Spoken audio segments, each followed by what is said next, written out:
பணிவான வணக்கம். இங்கே எனக்கு முன்னால் பேசிய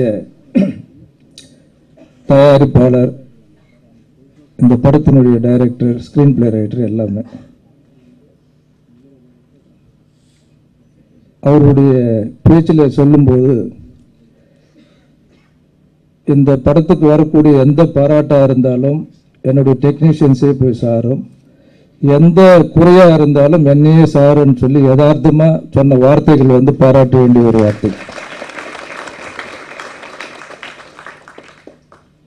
அது மட்டும் இல்லாமல் ஒரு தயாரிப்பாளராக வரணும்னு சொன்னால் முக்கியமாக தயாரிப்பாளர்களுடைய நிலைமை பாவப்பட்ட ஜென்மங்களும் சொன்னதும் வாஸ்தவமான ஒரு பேச்சு. அப்படி தெரிஞ்சிருந்தும் அவர் இந்த தயாரிப்பாளர் பொறுப்பேற்று இந்த படத்தை நல்ல விதமாக முடிச்சிருக்காருன்னு சொல்லும்போது அவருடைய அனுபவம் இதில் கலந்துருக்கும்.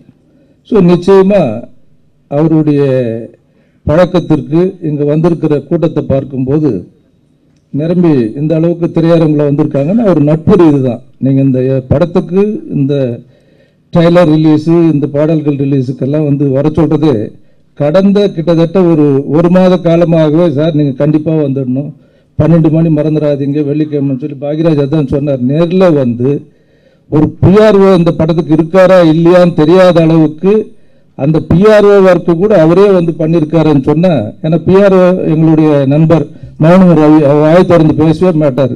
அவர் மௌனம்னு வச்சதுனாலே என்னன்னு தெரியல, எந்த நிகழ்ச்சி பற்றியுமே வந்து ஒரு பெருசாக வந்து அவர் பப்ளிசிட்டி பண்ணிக்காம இதுவரையில் அந்த காலத்துலேருந்து இருக்காரு. ரொம்ப சென்டிமெண்ட்டான ஒரு பிஆர்ஓ, நல்ல மனிதர். ஸோ அப்படி கிருஷ்ணகுமார் வந்து இந்த படத்துக்காக ஆரம்பத்திலிருந்து கடைசி வரலும், இந்த படம் முடிகிற வரலும் ஒரு முயற்சி எடுத்திருக்காரு. நிச்சயமாக அவருடைய முயற்சி வந்து வெற்றிகரமாக முடியுன்றதுல எந்த விதமான சந்தேகம் இல்லை.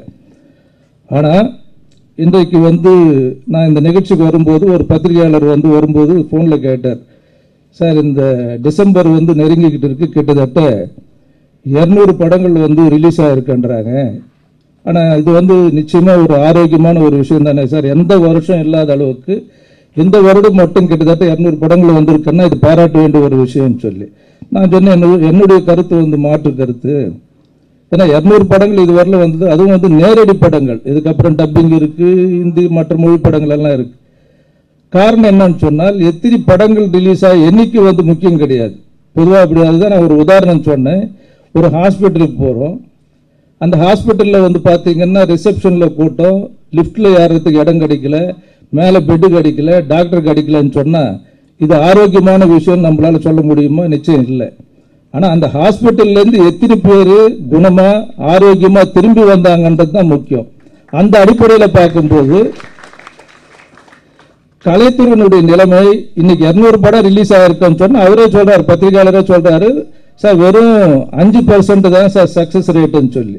அந்த சக்சஸ் ரேட்டு உள்ளே நீங்க போய் பார்த்தீங்கன்னு சொன்னால் அந்த சக்சஸ் விநியோகஸ்தருக்கு வந்திருக்கா, திரையரங்கு உரிமையாளருக்கு வந்திருக்கா, உண்மையிலே தயாரிச்ச தயாரிப்பாளருக்கு வந்திருக்குன்னா இது ஆராய வேண்டிய விஷயம். அதுல ஃபில்டர் பண்ணீங்கன்னா ஒரு 5 படம் தேரலாம். ஸோ இப்படி ஒரு பொருளாதார அடிப்படையில் இந்த அளவுக்கு ஒரு மாற்றங்கள் ஏற்பட்டு விஞ்ஞான வளர்ச்சி, டிஜிட்டல் எல்லாம் சொன்ன பிறகு இவ்வளவு இந்த சினிமா வந்து ஏன் இத்தனை படங்கள் வந்துட்டு இருக்கு, போயிட்டு இருக்குன்னு சொன்னால், ஆனால் ஒன்று முக்கியமா இப்போ வர்றவங்க எல்லாம் அப்பெல்லாம் நாங்கள்லாம் ஒரு பட்ஜெட் போட்டால் எவ்வளோ இன்வெஸ்ட் பண்ணோம்னா இவ்வளோ % ப்ராஃபிட் கிடைக்கணும், இவ்வளோ சேலம் எவ்வளோ விற்கும், செங்கல்பட்டு எவ்வளோ விற்கும், கோயம்புத்தூர் விற்கும், திருநெல்வேலி மற்ற ஏரியாக்கள். ஆடியோவிலிருந்து வியாபாரத்தை பார்ப்போம். ஆடியோ வந்த உடனே ஃபர்ஸ்ட் வியாபாரமாக வருது ஆடியோ தான். ஸோ இப்போ எதுவுமே நீங்கள் எடுத்துக்கொண்டால் பூஜையில இருந்து கடைசி படம் முடிக்கிற சென்சார் வரலும் ப்ராப்ளத்தை சந்திக்க வேண்டியது இருக்கு.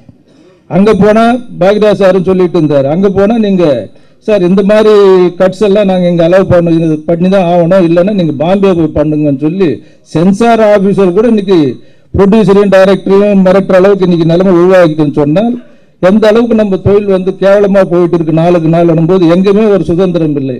அங்கே பூஜையில இருந்து இந்த கடைசி காலத்து வரல இங்கே இருக்கு.